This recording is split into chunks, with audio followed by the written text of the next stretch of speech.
creating a certain errant character. So he goes out into the community to live in poverty among the paupers of the land. This is the extreme polar opposite. Now, if he can assimilate into the pauper lifestyle after coming from such luxury, this is total application of willpower and discipline. Right? So the first lesson of the Buddha is it takes great discipline to become an enlightened individual, a Buddha. Great discipline is the first one. The second one is you have to utilize your own willpower to overcome the conditions that the external life put in front of you in order to get the life that you want the external life to present you with. Right? So then he goes through these extremes, these meditating, and he understands something about the mind. The mind is psychomal, it's erratic. If you don't learn to control the mind, then you won't be able to control your lower base nature as an animal, and you can't live as a divinity amongst animals as opposed to an animal amongst divinities. So control of the mind, that means be mindful of what you think, because what you think becomes your reality. Right? So then the Buddha begins to practice different forms of yoga to learn the extremes of the body. And what do we discover? What? We discover the body is very malleable and adaptable. The earlier you train it, the easier it adapts. And the older the body gets, the more difficult it is to adapt to new ways of being. But the body can still adapt. It will just take a longer period of adaptation. So now he's telling us the extremes that the body can go based on the conditions that come with developing over time. Right? So at any point in your life that you apply your will, which was the second thing, it's going to still require you to use the discipline, which is the first thing, in order to train your body to be the body of the life you want to live, which training the body is the physical exertion required to radiate the necessary energy to attract to you those things that the person in the body that you're building is supposed to have. Because this is the great work again, the building of the temple of man. The temple of Solomon is the temple of man. The soul goes in the man, and the man has to train the body to facilitate the soul by purifying the ego. Shadow work. The shadow work comes with the effort required to utilize your willpower, your ability to use willpower over the desires of the body and the needs of the body in order to transcend them things in which you can become one with the universe, in which all those things become good when you use them. So you really utilizing this blueprint. So this was a method of research or research records of Enki as an incarnation of the Buddha in order for him to learn the best ways to teach the difficult to teach, right? And how to optimize this machine called the human avatar. So by studying what the Buddha is teaching, you're really reading his research notes on how to be the best version of yourself possible. Well, over time in priesthoods and different incarnations of Buddha, you get a huge catalog of different aspects of life, and these are kept codified as a series of sutras. The sex guide is the Kama Sutra. The memory of the war and the recount of the war is the Vimana Sutra. Then you have the Iso Sutra. And the list goes on and on. But these are from different individuals giving you their research notes, not for you to strictly follow them, but for you to have an understanding of what you're dealing with so you can create your own path.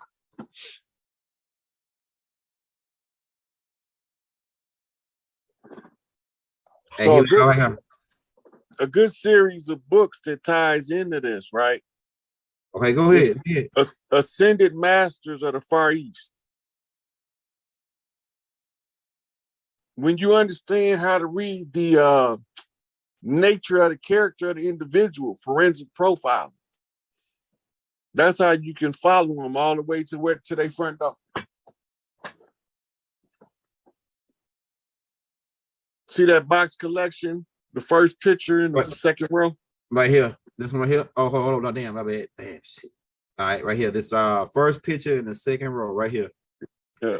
Not the man with the beard, but the books. Yeah. He's supposed to be SikApe's, one of them supposed to be SikApe's babe. We taught him in Ancient Kemet. He was one of they Listen, it was 1 a.m. when I got out that video that you just watched. What? Listen. And I put my phone down and picked it back up because a text came in and it say 10 something. Did you hear what time I said it was when I started that video? Yeah. You said it was like 11 some o'clock. Yeah. Oh shit. I heard this photo, like I seen Deja vu? No, yeah, it's like it's like the time, they call it a glitch. See, when that happened, that means that either you got it's something like it was a solar flare or something that happened right then when you probably got that glitch. It was something that happened that caused it.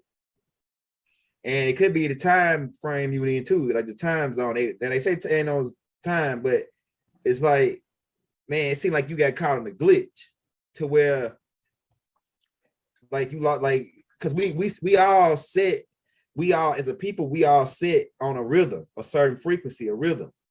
That's what make us can dance on the beat. We on that frequency, but they can come in and they can adjust you. It's a group called the Adjustment Bureau. They put a movie out about it where they come in and adjust. I remember that movie. Huh? I remember that movie. Yeah, the Adjustment Bureau. The niggas come in and they rearrange your time. Like, so you would think that, damn, what just happened? You would be once you figure out what's happening, they done had you, and they then came in and did some shit, and then but it's something they messed up some. That's how you recognize. You weren't supposed to recognize that. If these guys that was probably, if somebody did that, they probably wasn't that good, or they didn't know how high power the alchemist you was, that you was gonna realize that the time frame got changed. Elder, look, man, I'm telling you, this real talk, Elder. Yeah. Anybody think I'm making this up can go back and watch that video that he just watched. I'm really fucked up in that video about where them 5 hours went. Yeah, I'm telling you, man, it's crazy. Look, I'm having conversations with people about this missing block of time, and I get off the video at 1 something in the morning. Man, that's crazy, bro. The Adjustment Bureau, these niggas right here, man.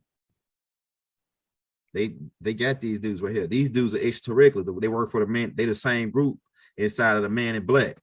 They work for first one. Yeah, the same group. Let me say right here. That's why they dress though, but you can't. They got these things called invisible belts.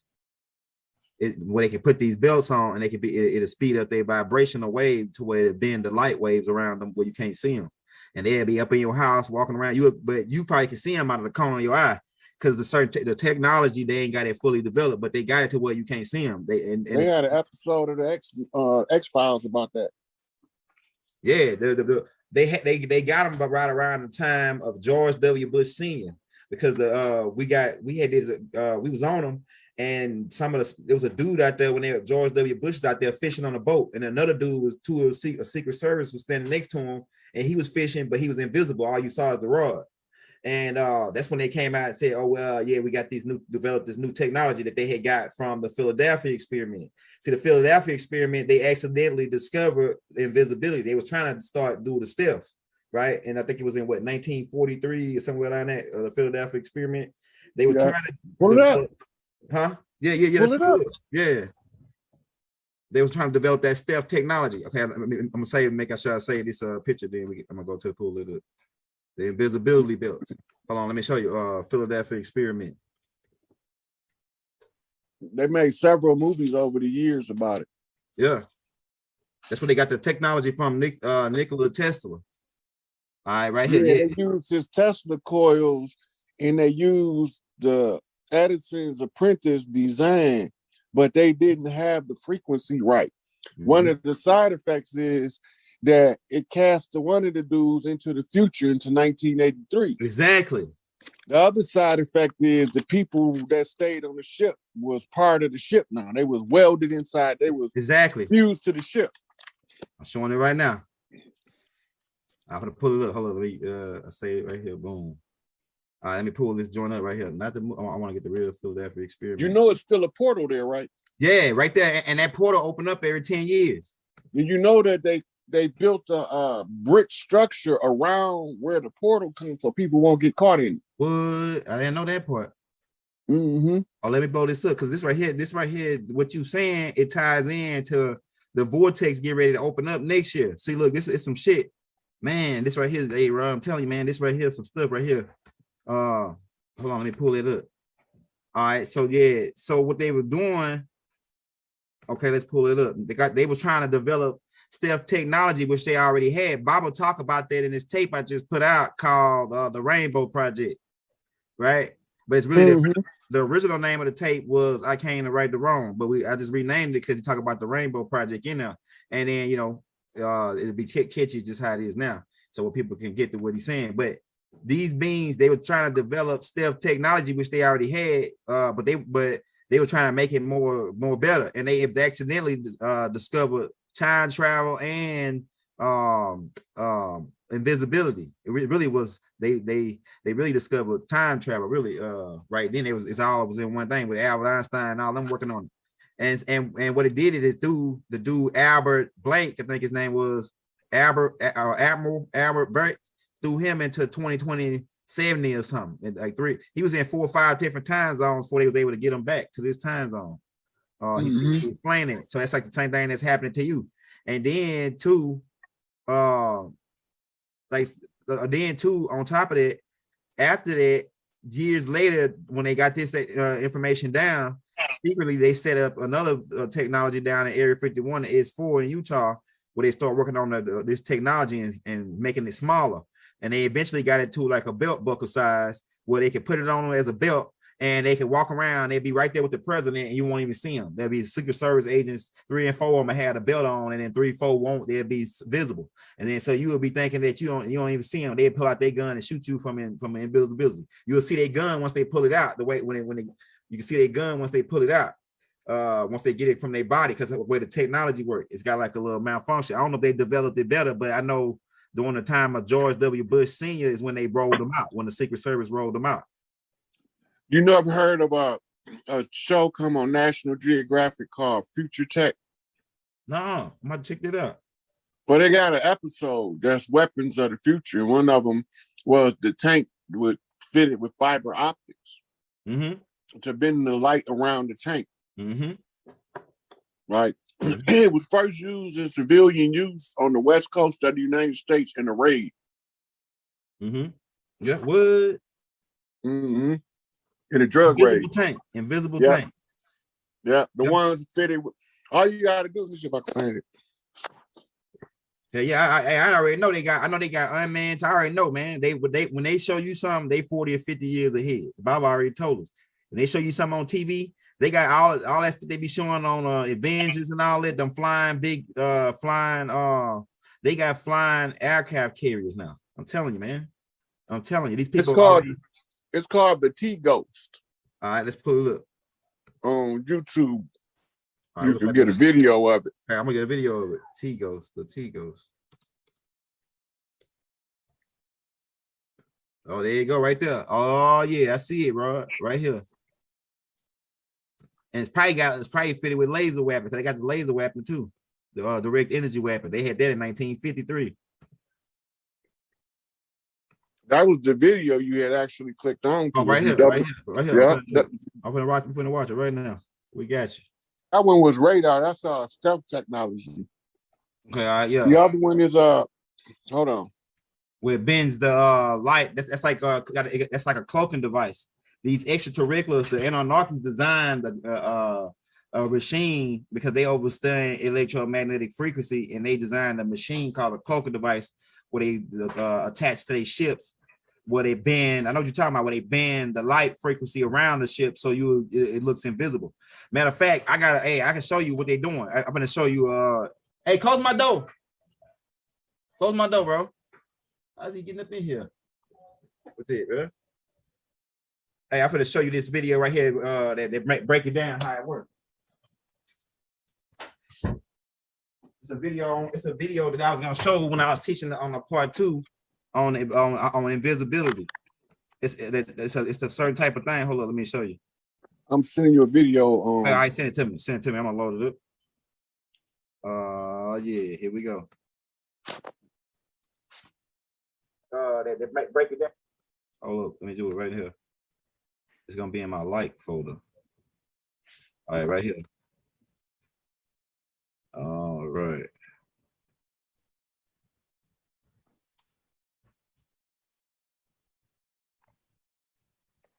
All right, I got it. I'm gonna load it up.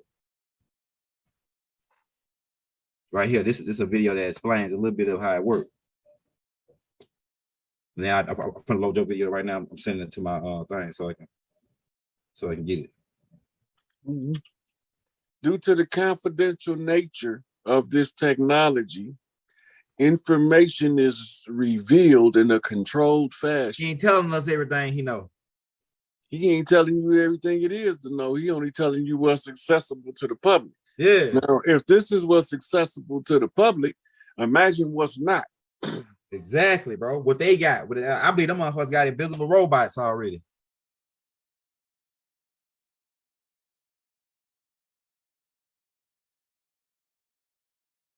You have to. We already went over that. Yeah, you have to watch this all over, but we already went over that. The goal is you tapping into how you translate energy or communicate to your higher self. How do you translate what your God self is telling your mortal self? If you don't create your own codex, your grimoire for how you communicate, you won't have a clear set lines of communication to practice with. So you got to establish the type of communication you're going to have. Then we got to know how to perceive the answer when it comes, and then you can translate it into English for everybody else who you need to get the message to. But if you don't never learn how to communicate with your higher self, you won't even never find out what your psychic ability is. Yeah, man, the Africans, they main thing is to scam Americans. They think Americans slow, but you know what it is? They don't got nothing else better to do. That's they hustle. Now they got internet in Africa. Now they using the internet to scam Americans, man, and any probably other people around the country. And it ain't just Africans; it's Hindus and Africans that's fucking scamming people. Not all the Hindus are scamming. I'm not calling all of them as a race, a specific group of them. Go ahead. If you think about it, they using inflation to strangle us out economically. Mm-hmm. Over there, their level of poverty is so much worse than ours in most of the country. Right. Go ahead. So they want out of that shit. Mm-hmm. Mm-hmm. I don't condone it, but I understand it. I feel their pain. Yeah. On some American from 10,000 miles away, they ain't gonna hurt. They don't give a damn. They gonna see they got all kind of hustles over there, and it might not even be an African, man. I just think it was an African because how the dude that sent me the message, but it could be somebody that don't like me. And I got a couple ideas. They got one of their goons to set that up so they can steal my money. I think I got an idea who this nigga is. There's always some shiesty shit somewhere. Man, that's part of the game, though. Yeah, it is. It is. You know, so now you got your friends and your enemies getting rich on your name. Yeah. That means you a bad motherfucker. You productive. Because they producing off you. Yeah, they saying, man, they ain't giving you no kickback. He gave me a kickback. He gave me if he got 10,000, say he got 5,000, he gave me 1%. He gave me $50. He said, man, I'm making so much money off you online. Because he got my picture and he used my picture and my name. He said, I made so much money off you. I just wanted to send you $50 to show you my appreciation. Oh, said, man, that's some antagonism right there. Man, I said, oh, yeah, these niggas must know me. It got to be somebody that know me, man. They want to fuck. They want to get at me. So, man, if you see that young elder with the S on the end that's using my picture and everything, that's a scam, bro. And it's even one that's doing similar to Raw that ain't his Cash App. So we got the right Cash App in the links right now. It's the capital SIK, capital APE. So it's another dude that he probably got an S at the end to scam off of Raw shit. I'm telling you, man, it's some niggas out here, bro. These niggas watch, they know Raw hot, they know we hot in the game, and they say, oh man, these niggas, we could get a kickback off of these guys. We could get an overflow. These guys' cups overflowing. We could get the shit that fall off the crumbs. The dogs can get the crumbs off the master table, man. That's the damn fucking game right there, bro. It's we Africans. Africans think we slow as hell, bro. I'm telling you. No, they don't. You know what they think? They think that we are the type that squander more than we should. Yeah. Okay. Go ahead. They look at us and how we neglect to pool our resources and block external forces from ruling over us. By doing that, they're looking at us like, shit, if y'all gonna just give money away so